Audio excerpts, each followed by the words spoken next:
அவல் உப்புமா.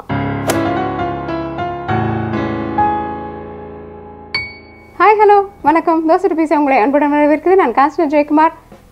சட்டுன்னு ஏதாவது செய்யணும் அப்படின்னு தோணுச்சுன்னா ஒரு சுவையான ஆரோக்கியமான சிற்றுண்டி அவல் உப்புமா. இது உடல் இளைக்கணும்னு நினைக்கிறவங்களுக்கும் அருமையான ஒரு விருந்து. மருந்து அல்ல, விருந்து. விருந்து சாப்பிட்டாலும் உடல் இளைக்குன்றதுக்கு தான் இந்த அவல் உப்புமா எப்படி செய்யறதுன்னு பார்க்கலாம் வாங்க. சட்டுன்னு ஒரு சிற்றுண்டி தயார் பண்ணணுன்னா நம்ம இந்த அவல் உப்புமாவை தயார் பண்ணிடலாம். இதுக்கு வந்து நீங்கள் வாங்கிக்க வேண்டியது என்னென்னா, ரொம்ப கட்டி அவல் அப்படின்னு பார்த்து வாங்கணும். அப்போ தான் என்னாகும், உதிரி உதிரியாக நம்மளுக்கு நல்லா கையில் கிடைக்கும். மெல்லிசான அவல் வாங்கிட்டிங்கன்னா என்ன ஆகும்னா கொஞ்சம் அது குழஞ்சி போன மாதிரி ஒரு பக்குவத்துக்கு வந்துடும். அதனால் கெட்டி அவலை பார்த்து வாங்கிக்கிறது நல்லது. இப்போ அடுப்பில் ஒரு வானிலையை வச்சுட்டு 2 தேக்கரண்டி அளவுக்கு எண்ணெய் ஊற்றிக்கலாம். அதுக்கப்புறம் இதுக்கு நம்ம கடுகு அப்படின்றது தேவை இருக்காது. அதனால் என்ன பண்ண போகிறோம்னா, நம்ம கடலைப்பருப்பு மற்றும் வேர்க்கடலை போட போகிறோம். இப்போ கடலைப்பருப்பு வேண்டாம்னு நினைக்கிறவங்க கடலைப்பருப்பையும் தவிர்த்துக்கலாம். ஆனால் கடலைப்பருப்பு போடும்பொழுது அங்கங்கே கொஞ்சம் கடிக்கிறதுக்கு நல்லாயிருக்கும். அதனால் எண்ணெய் சூடானதும் கடலைப்பருப்பு மற்றும் வேர்க்கடலையை போட்டுடலாம்.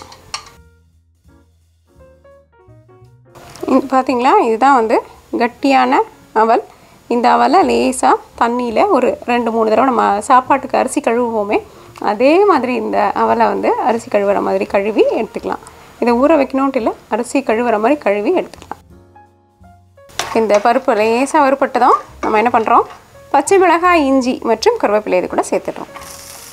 சில பதார்த்தங்களுக்கு வெங்காயம் என்பது தேவையே இல்லாத ஒரு பண்டமாகும். நிறைய இடத்துல நம்ம வெங்காயத்தை சேர்த்துக்க ஆரம்பிச்சிட்டோம். ஆனால் இந்த அவல் உப்புமாக்கெலாம் வந்து வெங்காயம் தேவையில்லை, வெங்காயம் வேண்டாம். வெங்காயம் இல்லாமல் வெறும் பச்சை மிளகாயை நல்லா வதக்கிட்டு இது கூட உருளைக்கிழங்கு மற்றும் கேரட்டை பொடியாக நறுக்கி வச்சுருக்கோம், அதை இது கூட சேர்த்துடலாம். சிறிதளவு பெருங்காயத்தூள், மஞ்சள் தூள், இப்போது 1 கப் அளவுக்கு தண்ணி இது கூட சேர்த்துடலாம். தேவையான அளவு உப்பு. உருளைக்கிழங்கு மற்றும் கேரட் அப்படின்றதுனால என்னென்னா சுலபமாக வேகக்கூடிய ஒரு காய் இது. அதனால் ரெண்டுமே ஒரு 3-4 நிமிஷத்துக்குள்ளார வெந்துடும். அதனால் அது வேகட்டும். அதுக்குள்ளார அந்த தண்ணியின் அளவை பார்த்துட்டு நம்ம அவல் எப்படி போடுறதுன்னு பார்க்கலாம். இப்போ 5 நிமிஷம் ஆகிடுச்சு.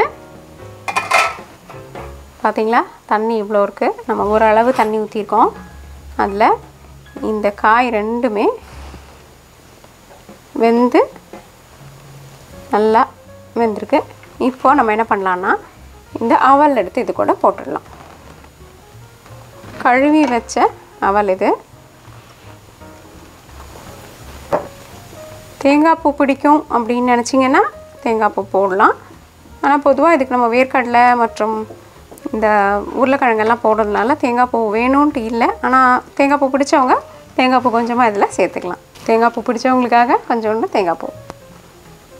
பொதுவாக இது வட இந்தியாவில் செய்யப்படுற ஒரு சுலபமான சீக்கிரமாக செய்யக்கூடிய ஒரு சிற்றுண்டியாகும். அங்கே வந்து இந்த தேங்காய் பூ வந்து இந்த மாதிரி கிடைக்கிறது இல்லை, கொப்பரை தேங்காய் தான் கிடைக்கிறதுனால இந்த தேங்காய் பூ அதனால பிரசித்தி பெறல. ஆனால் நம்மளுக்கு பிடிக்கும், நம்ம உணவில் அடிக்கடி சேர்த்துப்போன்றதுனால இதை சேர்த்துக்கிறதுனாலும் நல்லாயிருக்கும். இப்போ இதை அப்படியே ஒரு 5 நிமிஷம் மூடி வச்சிட்டிங்கன்னா நல்லா வெந்து பொலன்ற அளவுக்கு நம்மளுக்கு அவல் தயாராகிடும். இப்போ ஒரு 5 நிமிஷத்துக்கு அப்புறம் பார்த்தீங்களா, மொத்த தண்ணீரையும் அந்த அவல் உறிஞ்சிடுச்சு. இப்போ என்ன பண்ணலான்னா, நம்மளுடைய எலுமிச்சை சாறு இதில் பிழிஞ்சிடலாம். இது நேரம் ஆக ஆக இதனுடைய ஒரு உதிரி கொடுக்கக்கூடிய ஒரு தன்மை, அதில் இருக்கிற நீரை உறிஞ்சிக்கக்கூடிய தன்மை வந்து இதுக்கு அதிகரிச்சிடும். அதனால் என்ன ஆகும்னா, வரன்னு ஆகாது. கொஞ்சம் இந்த மாதிரி நம்ம செய்து எடுத்துக்கிட்டோன்னா நாம் வந்து மதிய உணவுக்கு சாப்பிட்ணுன்னு இதை நினச்சிங்கன்னா வரன்னு ஆகாது, தொண்டையை பிடிக்காது. அந்த மாதிரிலாம் இது கொஞ்சம் நல்லாயிருக்கும். அடுத்தது கொத்தமல்லி இலைகள் தூவி நம்மளுடைய சுவையான அவல் உப்புமா தயார்.